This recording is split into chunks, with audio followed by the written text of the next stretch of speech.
Hey, what's good on guys? Tommy14 here, bringing you some F1 2015 gameplay and also a few pieces of information which some of you might not be aware of. First of all, as you can see the gameplay in the background, we could actually see some of the menus and the new interface of the game, and I've got to be honest, it reminds me of F1 2010 and 11, kind of the orange kind of mix with it on the screen. That it looks nice. It's a lot smoother, the transitions between each animation, if you like, and also just feels different.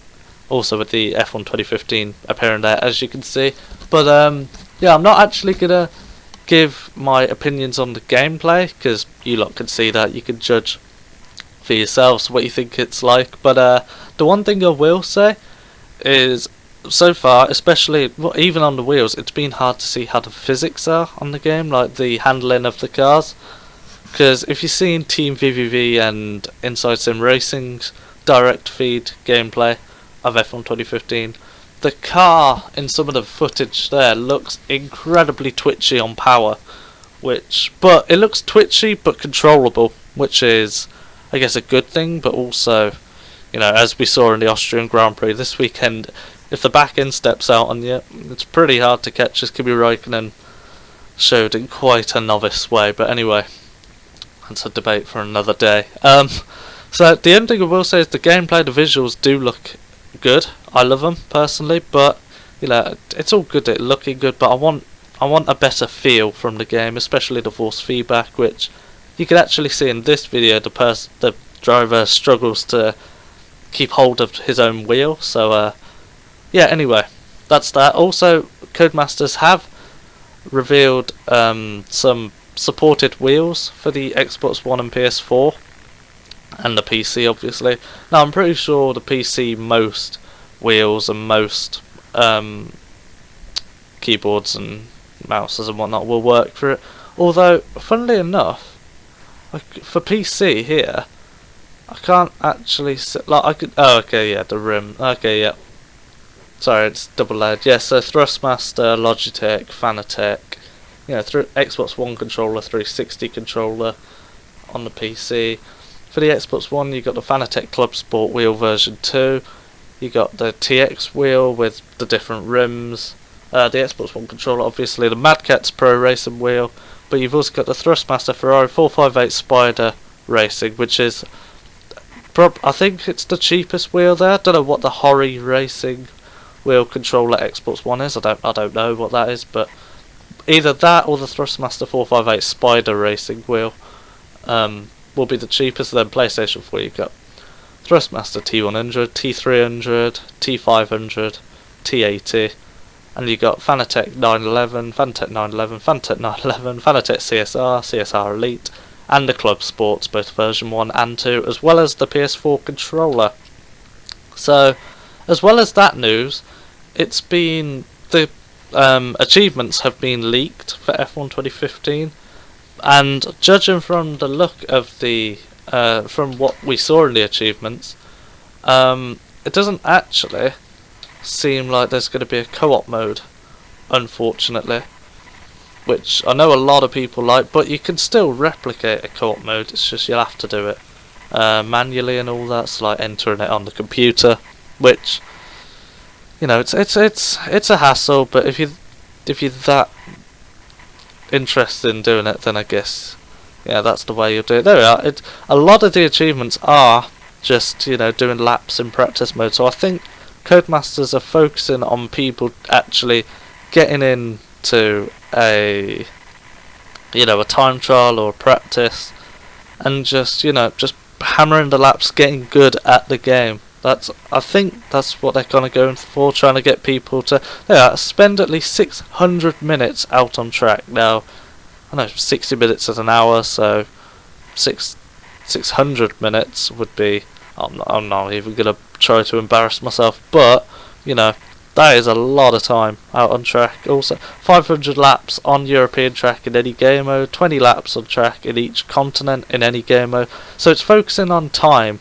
It wants people to spend a lot of time on the game, and actually, see, there we are, 50 laps in a Williams on any track in time trial, 50 clean laps So it's not just a number of laps, they also want people to get clean laps as well. So I reckon that's to try and prevent all the, how to put it, like the people that take people out constantly online. Hopefully they're trying to get people to improve at the game by hopefully trying to get the achievements, and then in turn actually becoming better at the game, which is a good thing personally.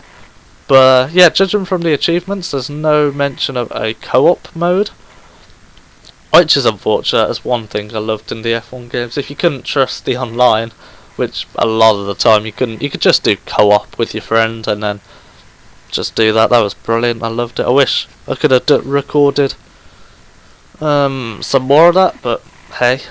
So as well as the achievements, we've got the news about, well, it's old news, but I've heard people are confused about Mana not being in the game, which is, you know, it's understandable considering we didn't even know if they were going to be in the season to start with, so that's understandable. But now, as you can see, the new track Mexico in this gameplay now looking, you know, it looks great. The Mexican Grand Prix, I can't wait to drive it. I love the infield bit, I guess, where it's kind of like a football stadium with the crowd.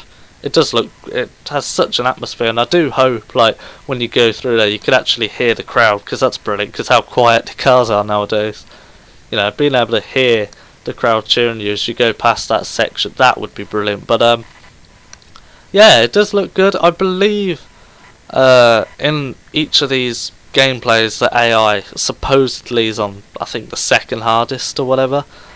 So, whether the AI is going to be improved, I've seen a few from Team VVV and Inside Sim Racing. Actually, the AI do seem a lot more like they do punch up the inside a lot more. But I have seen where they're you know, side by side, they can duck out still, which is that's an unfortunate thing.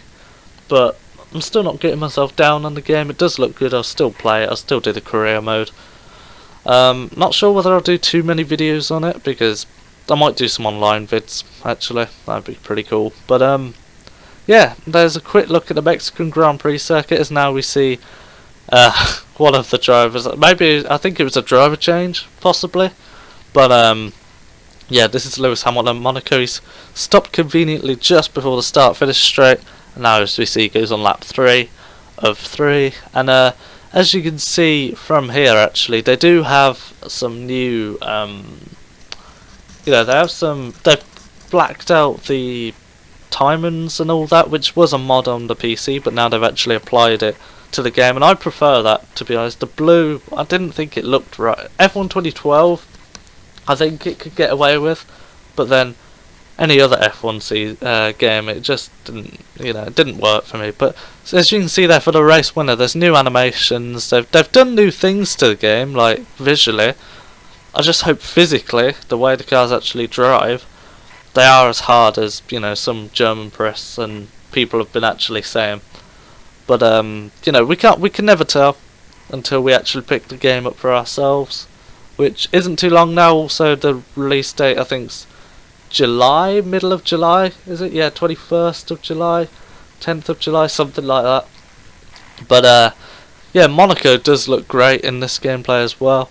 And as you can see, Lewis Hamilton with his sponsored watch on the glove. You know, it does look good. The twitchiness of the wheel concerns me with the controller, but I don't use the controller, so I know many people will. But yeah, coming around the final corner, you'll see another new sort of replay camera. Actually, we haven't seen many replay cameras, but I think this will be one of them, as you can see now. Anyway, it's kind of more TV like, looks cool. But that's it for this video. Hopefully you guys enjoyed it. Until next time, take care.